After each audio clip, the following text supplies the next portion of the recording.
더불어민주당의 이재명 대선 후보, 오늘도 가상화폐 관련 청년 간담회 등 각종 청년 행보를 이어갈 예정이었는데요. 부인 김혜경 씨가 낙상 사고를 당해 일정을 전면 취소했습니다. 네, 국회 취재기자 연결합니다. 이준음 기자. 네, 현재 이재명 후보는 병원에서 부인과 함께 머물고 있습니다. 김 씨는 심하게 다치진 않은 것으로 전해지고 있는데요. 이재명 후보 측은 최근 선거운동을 돕는 과정에서 과로와 스트레스 탓에 쓰러진 것 같다고 밝혔습니다. 오늘 가상자산 관련 청년 간담회, 또 청년 소방대원과 오찬, 한국여성대회 등의 공개 일정이 있었는데 사전 약속을 지키지 못해 관계자들에게 송구하다는 뜻을 전했습니다.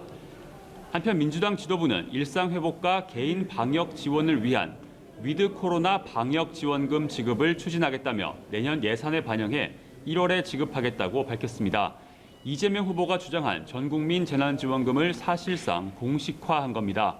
올해 추가로 거친 세수를 활용한다는 방침으로 이 추가 국채를 발행하지 않으면 1인당 20에서 25만 원 지급이 가능할 것으로 민주당은 보고 있습니다.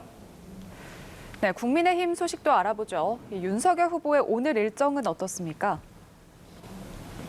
네, 윤석열 국민의힘 대선 후보는 오늘 오후 첫 일정으로 4.19 학생혁명 기념탑을 찾아 참배합니다. 헌법 정신 수호를 강조할 예정인데요.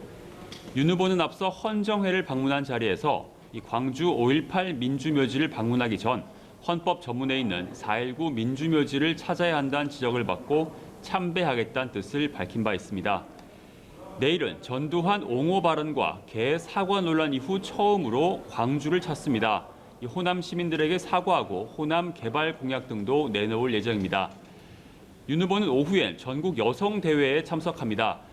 이 정의당 심상정, 또 국민의당 안철수 대선 후보도 이 행사에 참석해 여성 인권과 양성평등 구상 등을 밝힐 예정인데요. 이재명 후보까지 간다면 대선 후보 선출 이후 처음으로 이 주요 후보가 모두 모이는 자리였는데 이 후보의 일정 취소로 3명의 후보만 참석하게 됐습니다. 예, 그리고 조금 전 10시부터 국회 예산결산특별위원회가 내년도 정부 예산안 604조 4천억 원에 대한 경제부처별 심사를 시작했는데요. 어떤 이야기가 오가고 있습니까?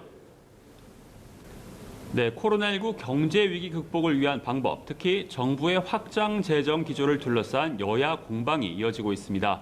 국민의힘 최영도 의원은 나라가 진 빚은 2030 세대가 갚아야 한다고 지적하기도 했는데요.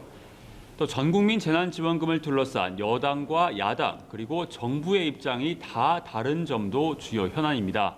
민주당 이재명 후보는 전국민 재난지원금 최소 30만 원에서 50만 원 정도를 더 지급하자는 입장이고 국민의힘 윤석열 후보는 당선 이후 50조 원을 풀어 소상공인 피해를 전액 보상하겠다고 맞서고 있습니다.